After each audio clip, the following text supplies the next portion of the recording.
Tal? Muy buen viernes, muchas gracias por sumarse a este break del 20 de febrero. Hoy vuelve con nosotros Fran, así que bueno, va a ser un poco más agradable al menos para ustedes. Fran, buen viernes, ¿cómo estás?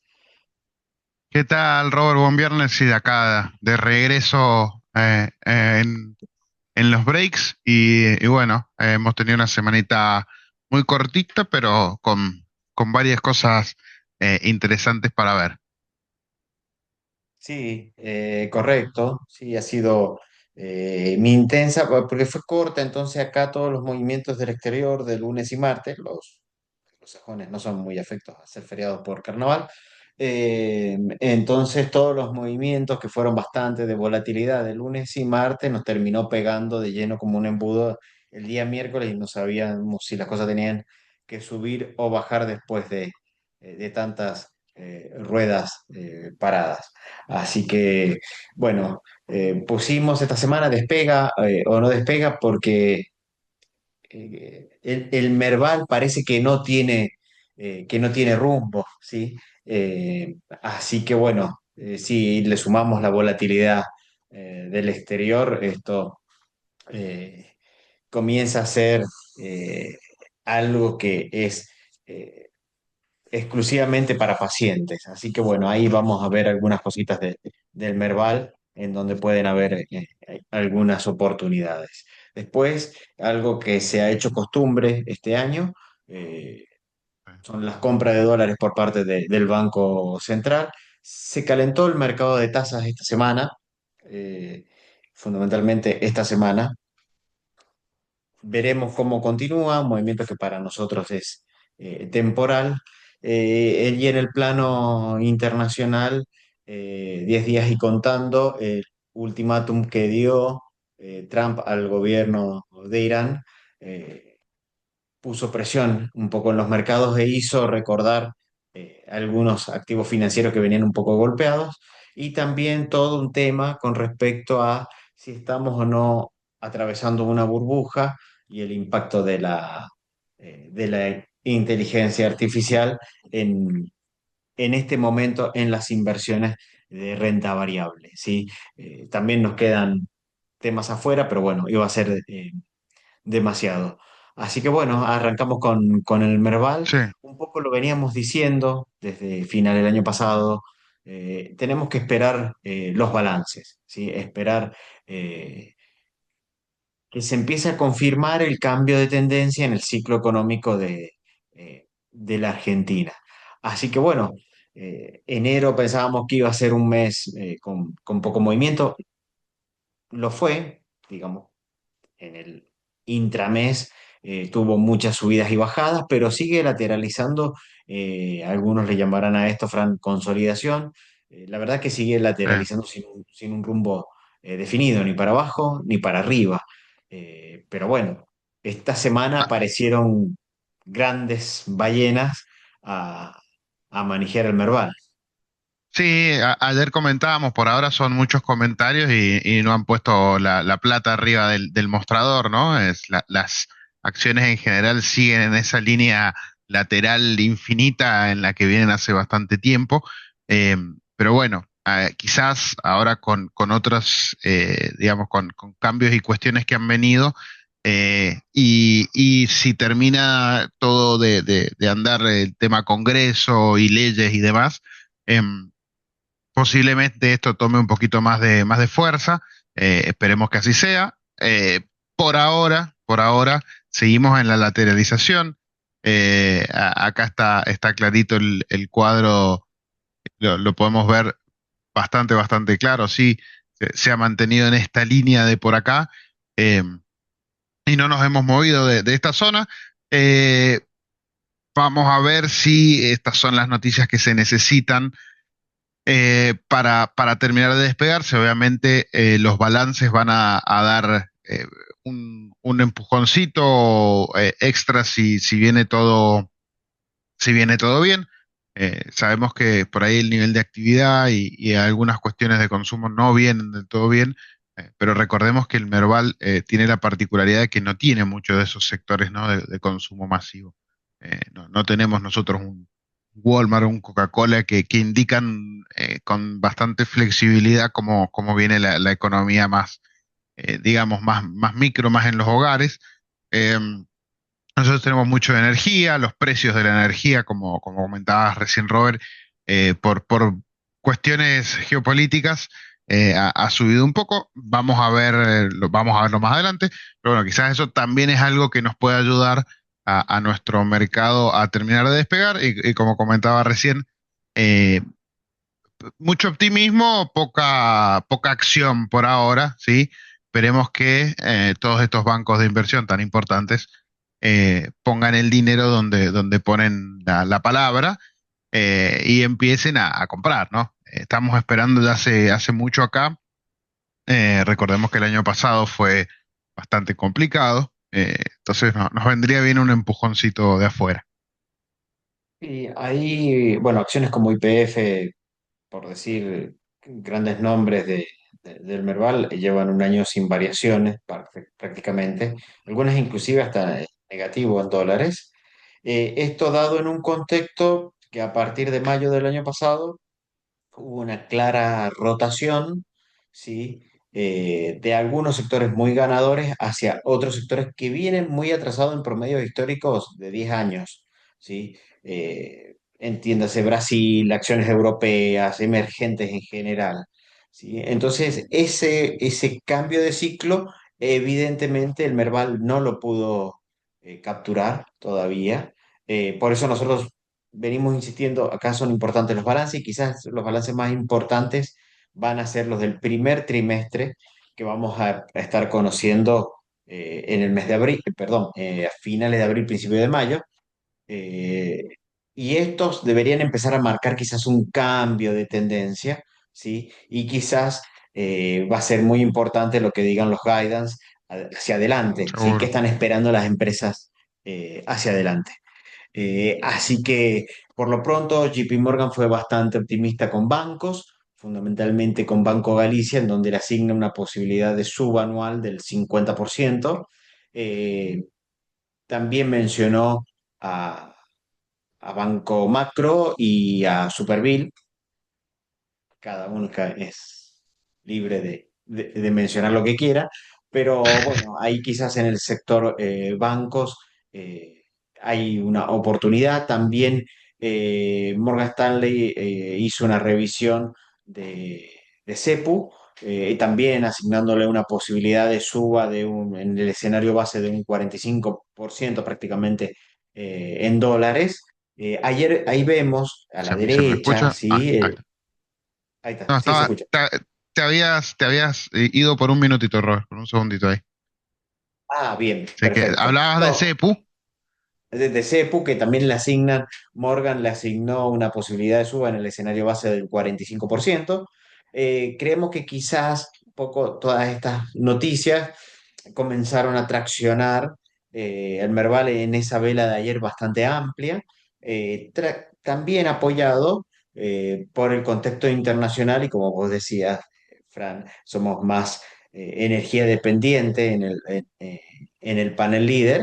Entonces, bueno, pareciera ser que tarde o temprano, ¿sí? De seguir esta tendencia con un gobierno fortalecido, están metiendo leyes todos los días y de distinto tipo en el Congreso, eh, un dólar calmo, un apoyo explícito ayer de Trump a Milei, y quizás con un poquito de suerte en las valuaciones de la energía, que ya vamos a ver algunas salvedades, pensamos que puede ser un buen año para el Merval y que tiene que darnos rendimientos en dólares bastante interesados. También hay que decir que estos últimos días, eh, desde mediados de enero, el S&P ganó mucha volatilidad, el nombramiento de Kevin Walsh como presidente de la Fed puso mucha volatilidad y disparó y gatilló una gran rotación en los mercados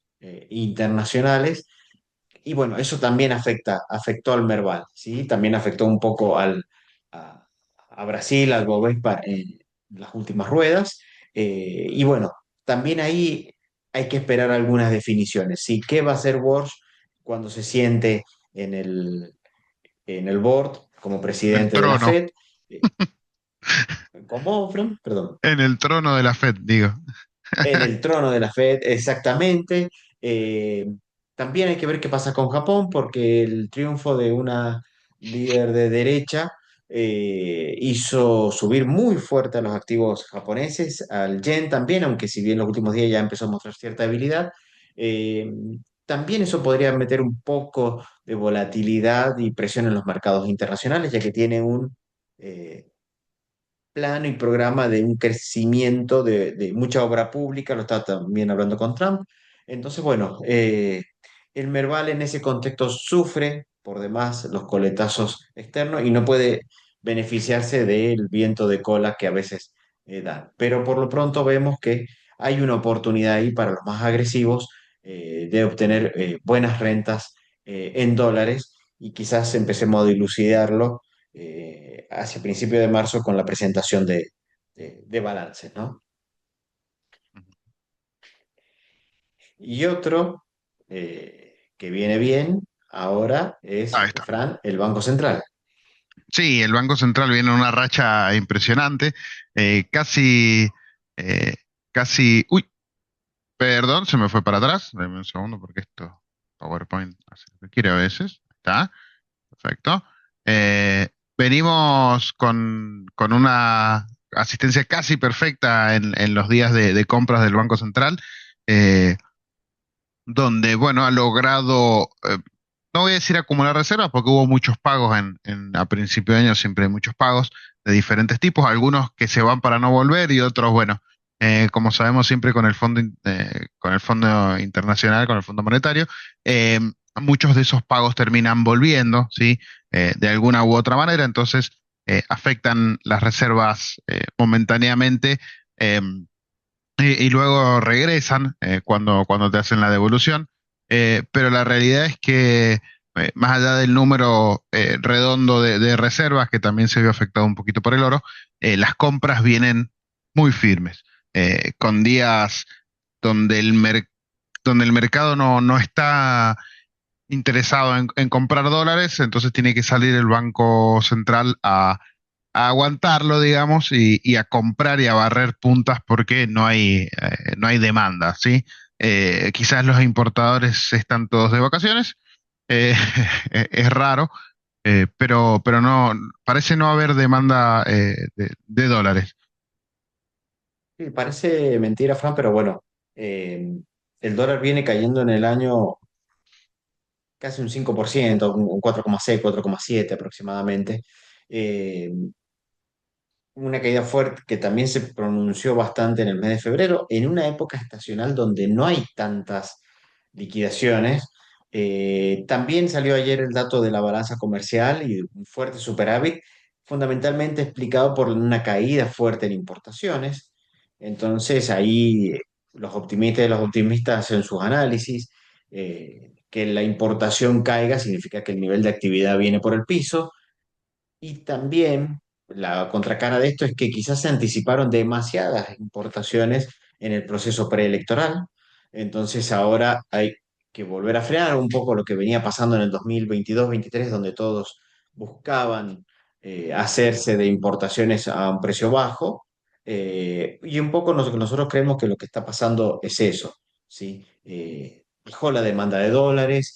Inmediatamente, el día después del triunfo de Milei, allá por finales de octubre, comenzaron a surgir muchas emisiones de obligaciones negociables en dólares, que muchos de esos dólares deben estar buscándose al mercado eh, en esta fecha, fundamentalmente va a ser en febrero, marzo y abril, ya que las empresas deben utilizar esos dólares. De hecho, hubo una provincia de Santa Fe que colocó dólares y los dejó afuera, con lo cual eso también ha metido presión. Y lo importante, y en un tema de posicionamiento de acá para adelante, es que el dólar, Fran, al precio actual, se ubica un 12% por debajo del techo de la banda.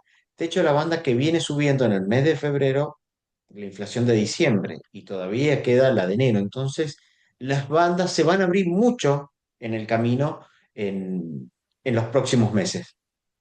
Sí, justo con la inflación última que ha sido un poquito más alta, este fenómeno obviamente se va incrementando, ¿no? La banda va subiendo un poquitito más rápido que de lo que venía haciendo y el dólar planchado hace que, bueno, esa brecha misma, si el techo sube casi un 3% y el dólar está bajando, eh, esa diferencia se va agrandando bastante.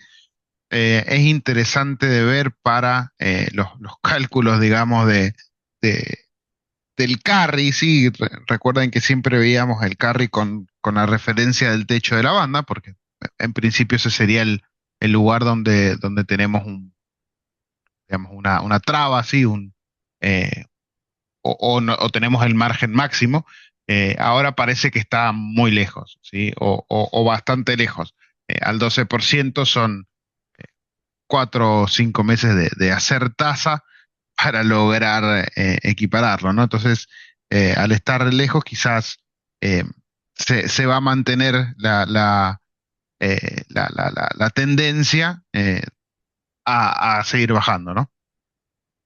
Sí, quizás en este contexto nosotros seguimos fomentando un poco las inversiones en pesos a tasas. Tenemos el segundo trimestre por delante y es el mejor trimestre de liquidación de dólares.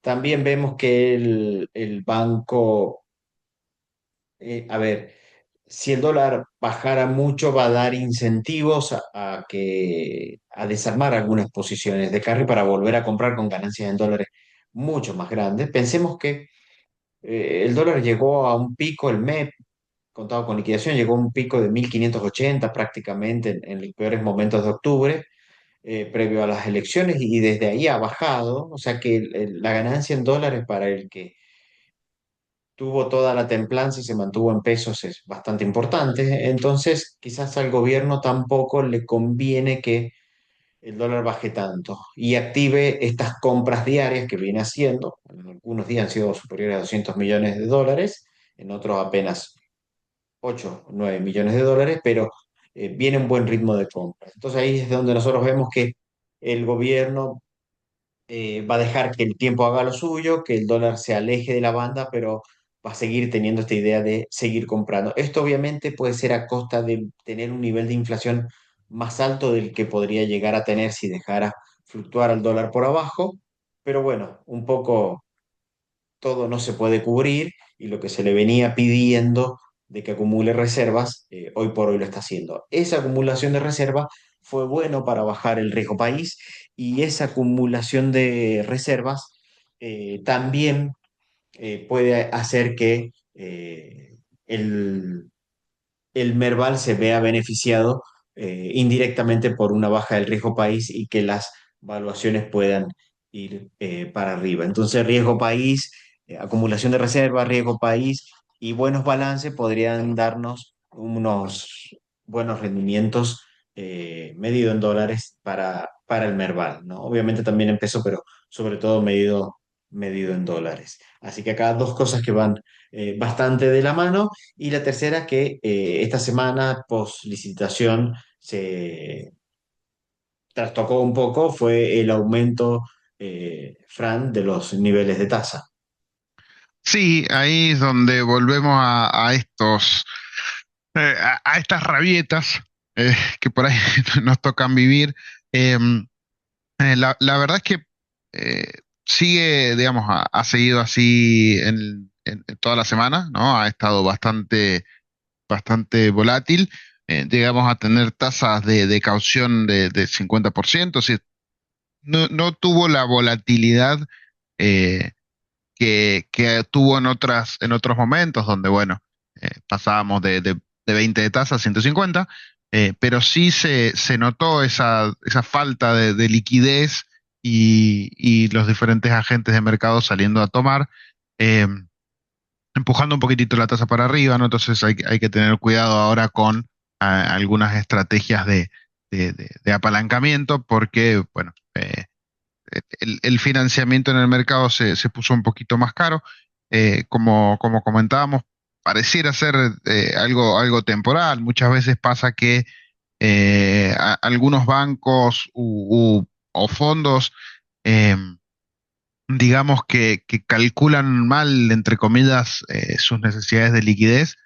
Entonces se nos dan estos periodos que suelen durar 1 o 2 semanas, donde las tasas suben un poco.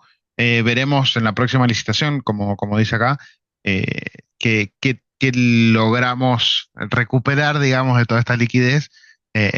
Esperemos que no sea a costa del gobierno teniendo que elevar un poquito las tasas del o sea, de la licitación propia, para poder captar dinero, porque claramente hay un faltante.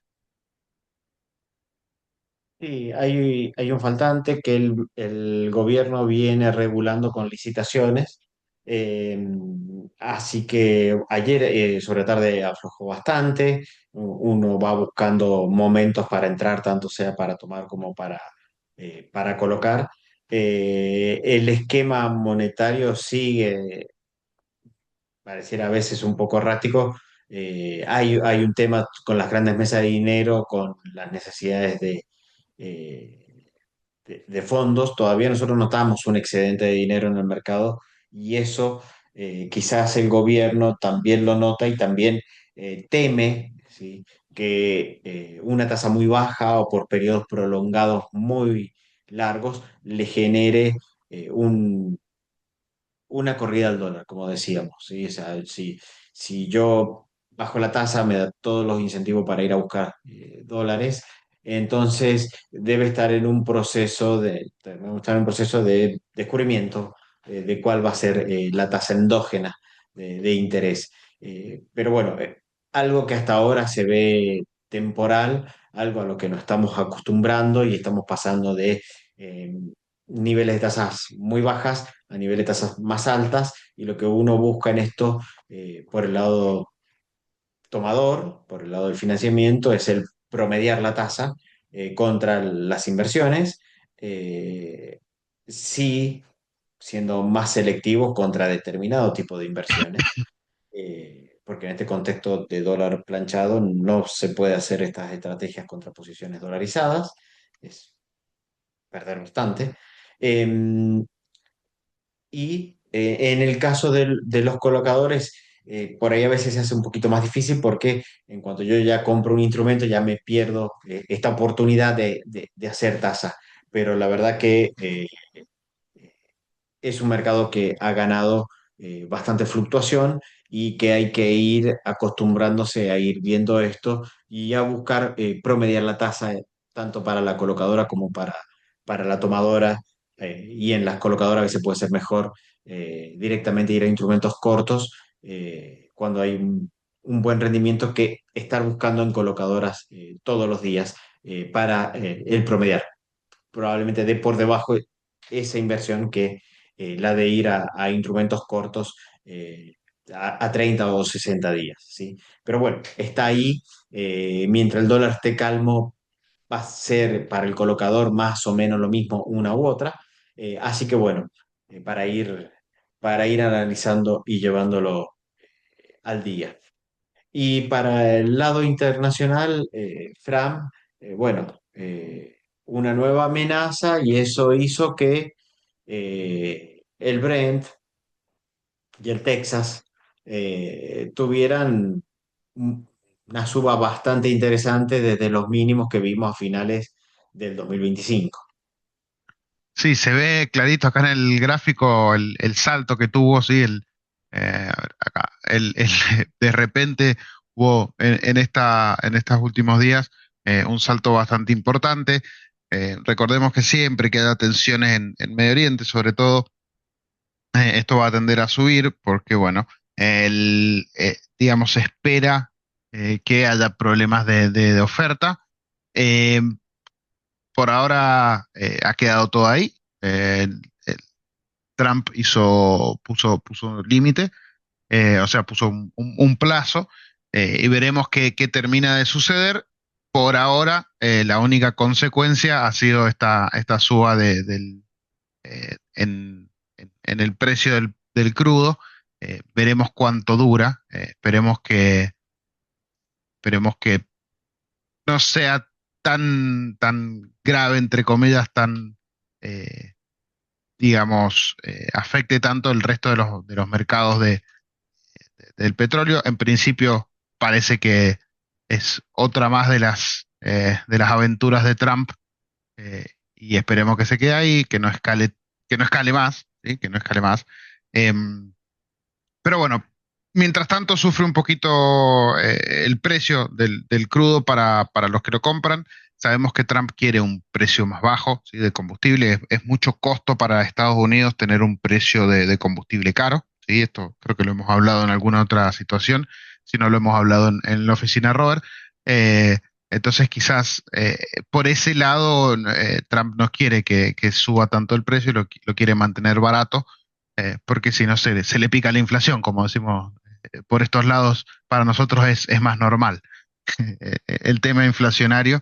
Eh, y bueno, vamos a ver cómo se termina desarrollando todo este tema, que quizás es más geopolítico que financiero.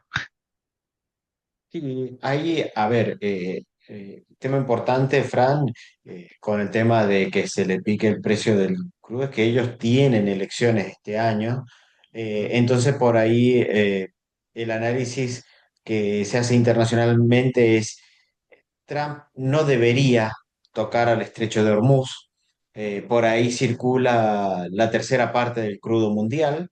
Sí, con lo cual un escalamiento del conflicto seguramente va a tener consecuencias de corto plazo en un pico en el precio del petróleo.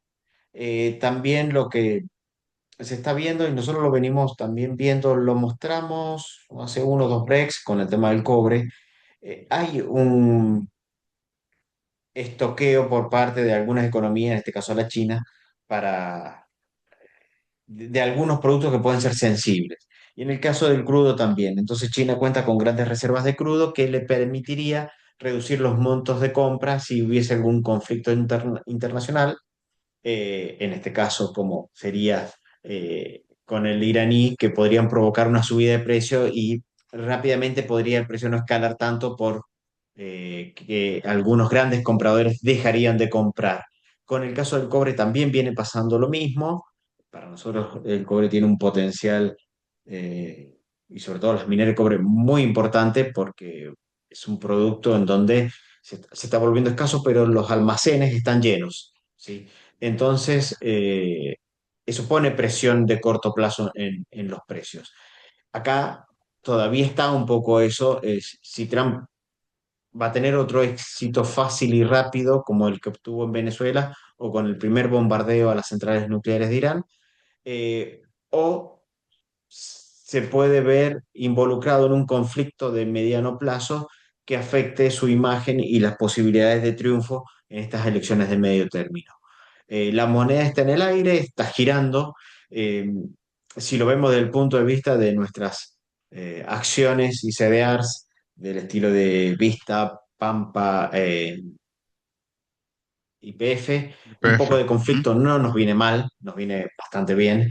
Y quizás eso pueda empujar un poco los precios y los balances, ¿sí? Esta subida del crudo que se ha dado en este año fundamentalmente. Así que como también, eh, si uno analiza Chevron, Exxon, vienen con subidas por encima del 25% en los últimos 3 meses, y vemos que ahí las empresas locales no lo han podido capturar. Así que bueno, esto también nos afecta bastante, ¿sí? Para nuestras acciones, y el hecho de poder ver un crudo por un periodo un poco más prolongado, recuperado, sin lugar a dudas puede ser bueno para nuestras acciones del Merval. ¿Sí? Sin duda, sin duda. Y la última, y con esta ya vamos cerrando el break, porque esto se está hablando mucho sobre todo por lo que se dio en los últimos 3 meses, en donde hubo una gran rotación, y fundamentalmente desde que se lo mencionó a Kevin Walsh a cargo de la Fed, se profundizó esta rotación que había arrancado quizás más hacia la energía, se empezó a volcar hacia el consumo masivo, es si estamos o no estamos en una burbuja. El grupo inversor Saxo Bank hablaba de que pasaron de ser las magníficas siete a los siete lastres, ¿sí? En las carteras de inversión, y mucho se habla de las valoraciones pero cuando uno lo compara, Frank, con otras burbujas, con otros momentos, vemos que tampoco están tan disparadas, ¿sí? O sea, parece una burbuja, pareciera que se quiere formar, pero todavía las valuaciones no son tan alocadas. No, la diferencia es que hemos tenido algunos momentos, bueno, por mencionar el 2001, ¿no? Con la burbuja de las .com, 2001, hemos tenido momentos donde estas valuaciones han sido completamente exageradas, ¿sí? Em, Quizás ahora no pareciera tan trágico, ¿sí?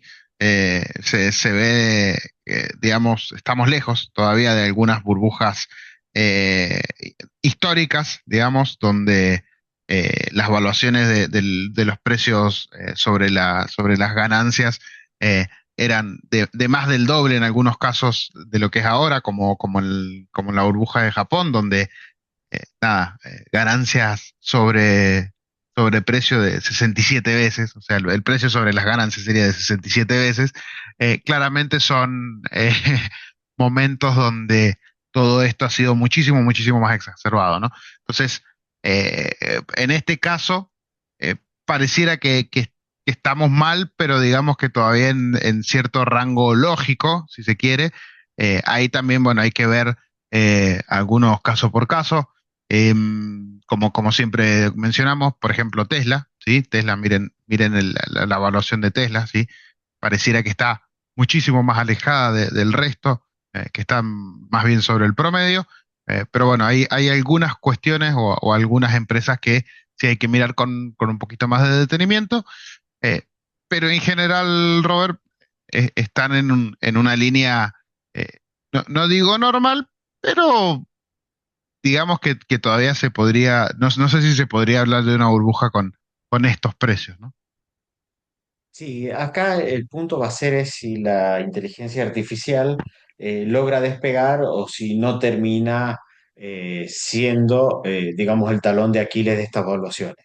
En tanto y en cuanto la inteligencia artificial no sea pérdida, el desarrollo, los data centers y la pila de dólares que están poniendo en eso las grandes empresas, si eso no hay que después provisionarlo y mandarlo a pérdida, las valuaciones pensamos que lucen razonable y podría aumentar la productividad y esas ganancias por acción estimadas, las forward, eh, son razonables, ¿sí? Y podrían normalizarse, ¿sí?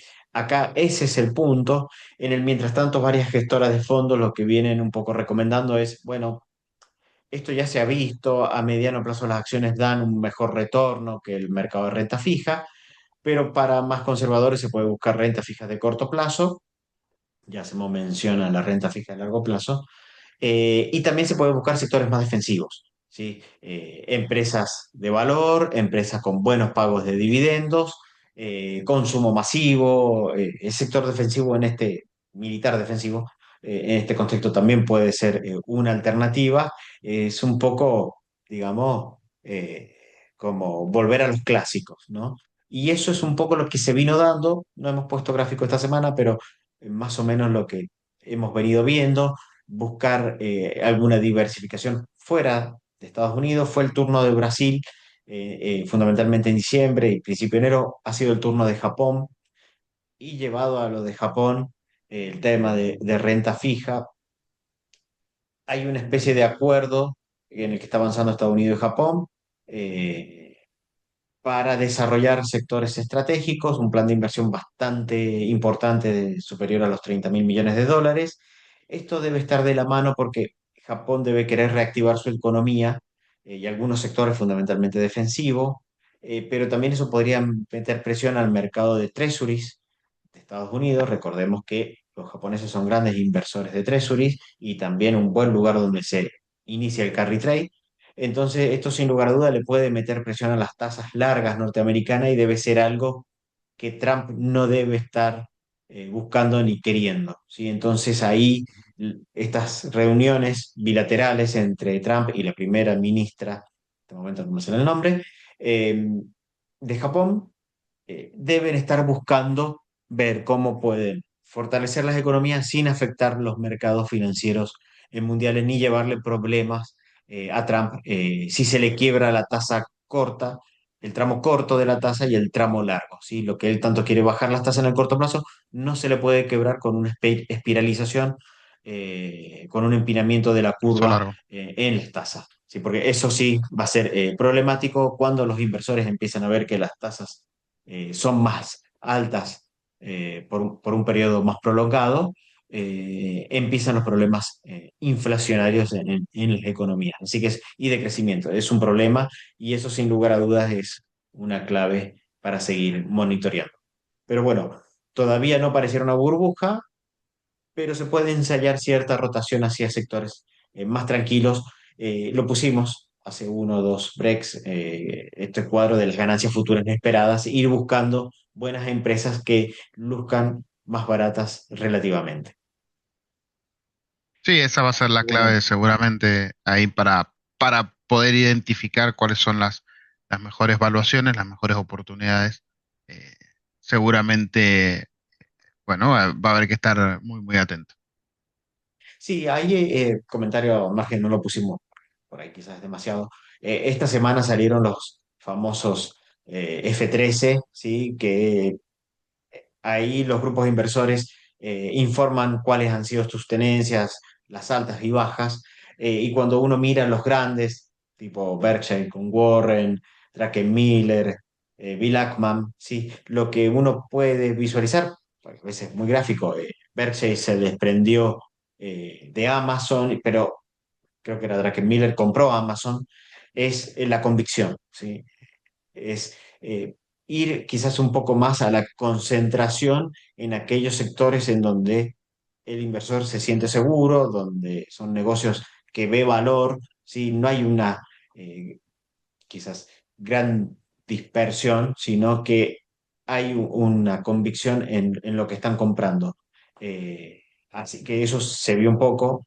Berkshire siguió profundizando sus compras. Compró parte del New York City, del New York Times, perdón, del New York Times. Bueno, hay que ver si puede hacerlo un poco menos de izquierda. Así que bueno, puede ser interesante volver a leer el Times. Así que bueno, con Ahí, esta... sí, sí, ahí hay que ver porque ya Berkshire en su conjunto tiene bastantes medios, ¿sí? Así que vamos a ver si no busca ampliar el ala política de de sus noticias. Es exactamente. Sí, sí, fue bastante Abarcar llamativo que todo. compre el Times, parte del Times, sí. Así que, bueno, les agradecemos por haberse sumado a este break. Los esperamos para el próximo viernes. Y bueno, muy buen fin de semana para todos. Buen fin de semana, que anden muy lindo.